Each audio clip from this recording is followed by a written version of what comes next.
बक्सर का ऐतिहासिक रामलीला 2023 का गणेश पूजा के साथ प्रारंभ। अंग्रेजों के समय से चली आ रही विजयादशमी उत्सव भारत मिलाप के साथ होगा संपन्न। बक्सर के ऐतिहासिक किला मैदान स्थित विशाल रामलीला मंच पर शनिवार को 21 दिवसीय पारंपरिक विजयादशमी महोत्सव का भव्य शुभारंभ देर शाम वेदक ध्वनि व मंत्रोच्चार के साथ किया गया। लक्ष्मी नारायण मंदिर के पीठाधीश्वर श्री श्री 1008 श्रीमद जगत गुरु रामानुजाचार्य महंत श्री राजगोपालाचार्य त्यागी जी महाराज द्वारा गणेश पूजन व आशीर्वचनों के साथ किया गया, जहां मुख्य अतिथि के रूप में लखीमपुर खीरी में तैनात आईपीएस आनंद मिश्रा मौजूद रहे। प्रत्येक वर्ष की भांति इस साल भी ज्योतिया पर्व से इसका श्री गणेश किया गया। ये परंपरा 100 वर्ष से भी पुरानी है। इसे विजयादशमी उत्सव के नाम से भी लोग जानते हैं। शिव सती कथा के मंचन के साथ दशहरे पर रावण वध के बाद यमुना चौक पर भारत मिलाप के साथ संपन्न होता है। गूंजते रहे वैदिक मंत्र। उद्घाटन के दौरान विधिसम्मत पूजन का कार्य जिले के प्रतिष्ठित विद्वानों द्वारा संपन्न कराया गया, जिसमें प्रत्येक मंदिर से पधारे वेदपाठी ब्रह्मचारियों के मंत्रोच्चार से पूरा मैदान वैदिक मंत्रों से गूंजायमान हो उठा।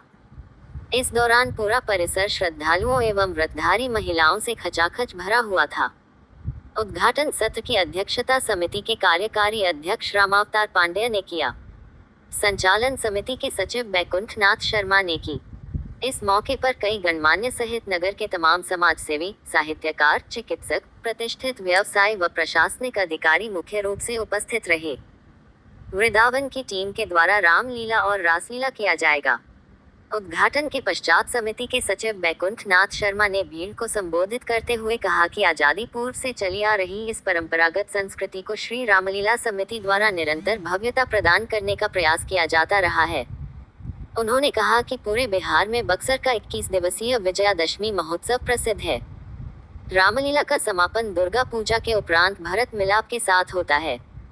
मंच को पूरी तरह से सजा दिया गया है, जहां सुबह 9 से दोपहर 12 बजे तक कृष्ण लीला व सायं 8 बजे से रात 10 बजे तक रामलीला का मंचन होगा। मथुरा वृंदावन से पधारी श्री नंद नंदन रासलीला एवं रामलीला संस्थान के स्वामी श्री करतार ब्रिजवासी के सफल निर्देशन में प्रथम दिन गणेश पूजन व सती मोह लीला का सफल मंचन किया गया। मुख्य अतिथि के रूप में मौजूद आईपीएस आनंद मिश्रा ने कहा कि जब तक भारतवर्ष है, जब तक राम है, तब तक रामलीला है। आगे उन्होंने कहा कि भारत का नागरिक होने के नाते और एक ऐसे घरों में पैदा हुआ जहां बचपन से राम का नाम सुनते आता हूं। ये देश का एक इतिहास है जो अगले चरण तक जा रहा है और इतिहास को कोई रोक नहीं सकता। साथ ही उन्होंने कहा, मर्यादा पुरुषोत्तम राम का जीवन भी एक उदाहरण है। उनके किसी भी एक क्षण को उठाकर जीवन पार किया जा सकता है। लीला को देख करके को वैराग्य हो जाता है। लगातार आपकी बिहार में यात्रा हो रही है, कोई संकेत दे रहे हैं क्या आप? नहीं, बिहार मेरा घर है। घर में आने यात्रा करने का कोई संकेत तो है नहीं। बिहार आ रहे हैं, बस अपने घर आ रहे हैं, तो यही है। जिस प्रकार से आप कहा जा रहा है कि आप आसाम में आईपीएस से, बिहार की जो पुलिसिया व्यवस्था है, मतलब प्रशासनिक व्यवस्था है, इसको लेकर क्या कहेंगे? आप घूम रहे हैं लगातार। नहीं, हर स्टेट का देखिए क्या है कि हर स्टेट के अलग अलग सिचुएशन है, अलग अलग ज़रूरतें हैं। उस हिसाब से कोई भी एडमिनिस्ट्रेशन या पुलिस अट्यून्ड हो जाता है।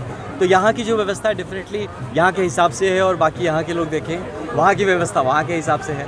तो लेकिन ये है कि हर एक बेसिक आईपीएस होने के चलते ऑल इंडिया सर्विस जो है, तो कहीं ना कहीं एक समानता हर जगह लेके आती है। कहीं ना कहीं जो मॉरल्स एथिक्स वगैरह हैं जो पुलिसिंग में, कहीं ना कहीं एक जो कहते हैं ना कॉमन थ्रेड दौड़ता है। तो हर जगह अलग अलग सिचुएशन से अलग अलग अपॉर्चुनिटीज़ है, अच्छा बुरा हर जगह है। भारतीय जनता पार्टी लगातार नीतीश कुमार को प्रशासनिक व्यवस्था पर घेरते रहती है। वो लगातार सवाल करती है कि नहीं, यहाँ की प्रशासनिक व्यवस्था बेकार है, जंगल राज शब्द का इस्तेमाल किया जा रहा है। आपको क्या लगता है, आप आसाम और बिहार की तुलना कैसे करेंगे? नहीं, इसमें देखिए तुलना करने के तो हम उतने लायक नहीं अभी, हमको जो लगता है। लेकिन ये ज़रूर हम फिर से कहेंगे कि दोनों की अलग अलग परिस्थिति है, अलग अलग सिचुएशन है। ज़रूर ये है कि अगर बिहार में ऐसा कहा जा रहा है तो मुझे लगता है बिहार की जनता जागरूक है। शायद वो जो समझ रही है कि उसे क्या चाहिए, उसे नहीं मिल रहा, तो शायद ऐसे बातों का प्रयोग किया जा रहा हो। क्या बदलाव की आवश्यकता है? देखिए, बदलाव से ज़्यादा मैं कहूँगा सुधाराव की ज़रूरत और आवश्यकता हर जगह है। There is always a place for development, improvement. तो वो तो हर जगह है यहाँ भी। कुमार के प्रशासन को लेकर क्या कहेंगे? जिस प्रकार से चल रहा है, बिहार में जाति जनगणना की भी शुरुआत हो गई है, कहा जा रहा है कि आप हर बात जातीय लेकर हो रही है, तो ये भी सवाल एक बनता है क्या है? ये है, देखिए अब एक मैं भी सोशियोलॉजी का स्टूडेंट रहा हूँ, यूपीएससी में मेरा ऑप्शनल में सोशियोलॉजी था। इस हिसाब से देखा जाए तो जाति वगैरह तो जो है वो एक इनग्रेन्ड ट्रुथ हो गया है, जैसे ऐसा है कि जाति है कि जाति नहीं, एक ऐसा ही कुछ बन गया है। तो इसको लेके जिसको जहाँ जैसा यूज़ कर सकता है, कोई भी चीज़ जो समाज में अवेलेबल है लोग यूज़ करने की कोशिश करते हैं। अब ये सही है गलत है ये शायद वक्त ही बताएगा। एक बहस और छिड़ गई है कि जो जातीय जनगणना की गई है वो गलत है, क्योंकि आप बक्सर के रहने वाले हैं, आप क्या मानते हैं कि आपके यहाँ पहुँचे थे जातीय जनगणना? मेरा मानना है कि किसी तरह का जो डेटा होता है वो डेटा अपने में गलत या सही नहीं होता है, उसका यूज़ सही या गलत किया जा सकता है, ये तो है। एक सवाल है सर, जिस प्रकार से आसाम के मुद्दे को लेकर घेरा जा रहा है, आप क्या कहेंगे, क्या वो वाकई राजनीतिक मुद्दा था या मुद्दा था? नहीं पता नहीं, अब वो तो बड़े लोग जाने क्या मुद्दा था, हमें तो अभी इस लेवल पर नहीं है इसके बारे में कुछ बता पाए। लेकिन ये ज़रूर चाहेंगे हम, मेरा यहाँ आने का जो मेन मकसद होता था, आज यहाँ पे ये रामलीला का शुभारंभ हुआ। एक 19 मतलब करीब 82nd ईयर है ये, तो इतने दिन से जो चल रही है, तो साल से, तो यहाँ इस मौका में आने का मौका मिला।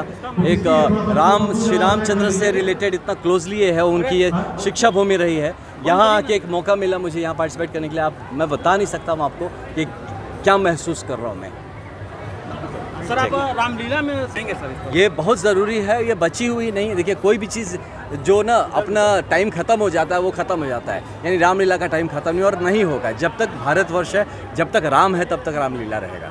क्या करेंगे, इतने लंबे समय से रामलीला हो रहा है सर? बिल्कुल, और इतने पहुंचे हैं सर इस रामलीला में? जी बिल्कुल, ये तो वही मैं कह रहा हूँ, ये सौभाग्य। मैं एक मॉडर्न युग में हर तरह की चीज़ें देख रहा हूँ धरती पे, दुनिया में, हर जगह। फिर भी मैं इस रामलीला में आके मैं आपको बता सकता हूँ कि यहाँ जो एक स्पिरिचुअल ऑरा है, यहाँ जो लोग जुड़ जाते हैं इस चीज़ के साथ, ये एक रामलीला नहीं है, ये एक त्यौहार नहीं है, ये एक मैं बताऊँ एक मास स्पिरिचुअल प्रैक्टिस है, जो मुझे समझ में आ रहा है। ये पूरी कम्युनिटी एक साथ आके कैसे अध्यात्म को साथ में प्रैक्टिस करती है। जब यहाँ उच्चारण होता है, मैं बता रहा हूँ, रोंगटे खड़े हो जाते हैं जो यहाँ पे लीन होके रहे। तो मुझे लगता है कि इसका यथार्थ रूप आज नहीं, कई 100 साल, कई 1000 साल, जब तक राम का नाम है तब तक रामलीला सर रहेगा। एक सवाल है, जिस प्रकार से रामलीला हो रही है, फिर भगवान राम का जो अयोध्या में स्थल बन रहा है वो भी फरवरी में मार्च को कंप्लीट हो जाएगा, तो क्या देश की राजनीति आगे उसी लेवल पर चलेगी? राजनीति का तो नहीं पता, बट एक भारतवासी होने के कारण नाते, और एक ऐसा जिससे ऐसे घरों में पैदा होके जहाँ पे बचपन से ही राम का नाम सुना और जय श्री राम का नारा लगाया, तो वहाँ ऐसा कुछ होते हुए ये देश का इतिहास है जो कि एक अगले चरण तक जा रहा है, मैं ये मानता हूँ। और इतिहास को कोई रोक नहीं सकता है, जिसका वक्त आ गया वो ज़रूर होगा।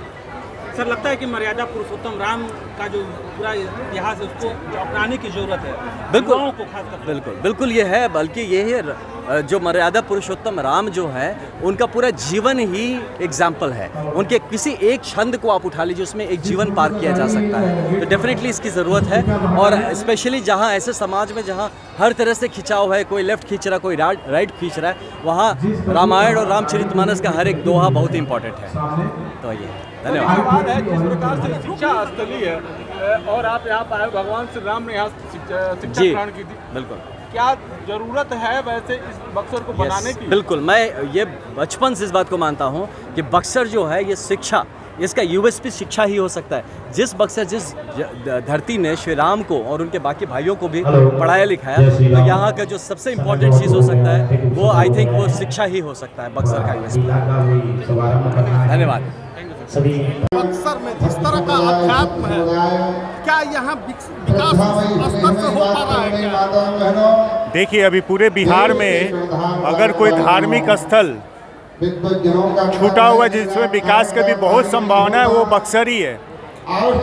ये पूरा राम की जो हम लोग के पुरुषोत्तम राम भगवान जो हैं, उनकी बात अगर आप करते हैं तो अयोध्या से लेके और मिथिला तक जाने में जो उनका रास्ता था, यही रास्ता था, यहाँ वो रहे हैं, पढ़े हैं। ऐसे में बहुत सारी असीम संभावना है। हमारे भगवान वामन जी हैं, ऋषि मुनियों का जो हमारा यहाँ पे आशीर्वाद रहा है, विश्वामित्र जी का, और आधुनिक अभी वर्तमान में भी इतने ऋषि मुनियों का हमें सम्मान मिल रहा है, आशीर्वाद मिल रहा है।